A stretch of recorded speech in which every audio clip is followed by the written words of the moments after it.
Hi, my name is Reese Osborne. This is Chem 120 Lab Section 2, and I will be walking through an experiment entitled What's in the Water? To begin, I'll briefly introduce IR and NMR. So IR helped us to determine certain functional groups present in compounds, and our NMR helped us to determine how many types of hydrogen atoms as well as the amount of each type were present in each compound. Alright, so our experimental objective was to identify unknown compounds in drinking water samples using our spectroscopy techniques. So our infrared spectroscopy was used to determine the functional groups unique to each of these drinking water sample contaminants, and our nuclear magnetic resonance spectroscopy was used to detect the different hydrogen atoms at different frequencies. And so our experimental equipment used for our IR spectroscopy, we used a Thermo Scientific Nicolet IS5 spectrometer. And for our NMR spectroscopy, we used an Anasazi Instruments Incorporated EFT-60 NMR spectrometer. Now looking into spectra data for our sample 68613, in figure 1 we notice our IR sample data. So at the prominent wavelength peak around 3368, we notice a very curved like peak, and this is indicating an OH functional group or an alcohol functional group present in this compound. And directly next to it, we notice a sharper peak within this area range, and that indicated a CH singly bonded carbon group present. And so these were the two primary functional groups present in this sample set. And so looking into figure 2 with the NMR spectra data, we notice two peaks were present in this data reading, as well as a 1:3 area ratio. And so these data points were also found in our tables. So in table 1, we identified the functional group for 68613. It was an OH functional group and a CH singly bonded group present in this sample. And so according to the Chem 120 lab manual, only 4 out of 15 potential compounds contained an alcohol functional group. And so this limited down our search to 4 compounds. And looking at table 2, we listed the number of peaks at 2 and the area ratio of 1:3 for this sample set, and also from the lab manual, only 3 of 15 potential compounds contain 2 peaks and a 1:3 area ratio.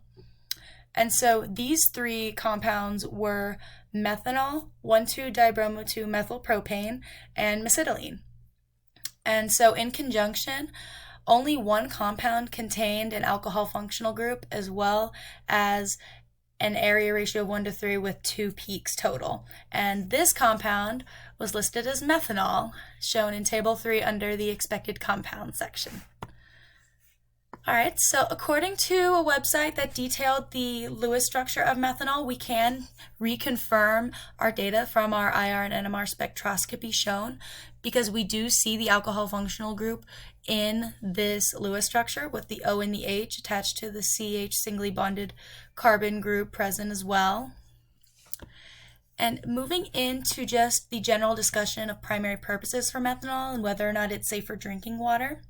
According to PubChem, methanol is actually used as a solvent in many pharmaceutical manufacturing ingredients, so hormones, streptomycin, cholesterol, just a few examples, and it was also notably used as an antifreeze for automotive radiators. And so it's definitely safe to say that this compound is not safe for drinking water. And so also from PubChem, they listed serious health impacts from consuming methanol, which included drug-induced abnormalities and acidosis. And so it's important to identify these health concerns as well as understand how useful methanol is for many other purposes, like its industrial uses in automobiles and pharmaceuticals.